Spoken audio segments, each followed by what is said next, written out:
সিলেটের একটি পার্ক ও রিসোর্টে অসামাজিক কার্যকলাপের দায়ে ১৬ জন স্কুল কলেজের ছাত্রছাত্রীকে আটক করেন স্থানীয়রা।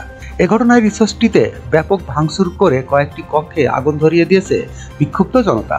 রোববার ১৯ জানুয়ারি দুপুরে সিলেটের দক্ষিণ সুরমা উপজেলার মোগলাবাজার থানাধীন রিসেন্ট পার্ক রিসোর্টে এ ঘটনা ঘটে। জানা গেছে, রিসেন্ট পার্কের বিরুদ্ধে এ অভিযোগ দীর্ঘদিনের। নামে পার্ক হলেও এখানে তরুণ তরুণীরা অবৈধ মেলামেশায় লিপ্ত থাকেন। স্কুল কলেজের ছাত্রছাত্রী ও প্রেমিক প্রেমিকারা এসব কক্ষ ভাড়া নিয়ে নিরাপদে অসামাজিক কার্যকলাপ করে। এদিন দুপুর ২টার দিকে পার্ক ঘেরাও করে ১৬ শিক্ষার্থীকে আটক করে দক্ষিণ সুরমার ছিলাম এলাকার লোকজন। পরবর্তীতে পরিবারের জিম্মায় তাদের মধ্যে ৮ জনকে ছেড়ে দেন তারা।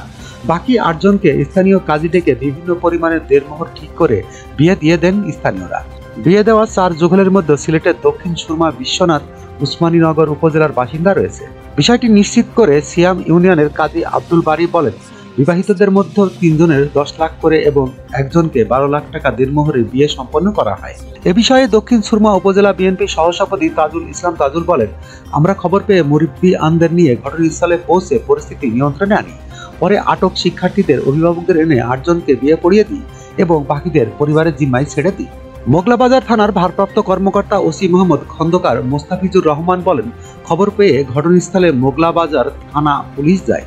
তবে স্থানীয় মুরব্বীরা ওই শিক্ষার্থীদের অভিভাবকদের ডেকে তাদের জিম্মায় ছিঁড়ে দেয়। তবে তিনি বিয়ের বিষয় সম্পর্কে জানেন না। যখনকার খবর তখনই দেখতে চোখ রাখুন সুন 24 টিভিতে। চ্যানেলটি সাবস্ক্রাইব করুন।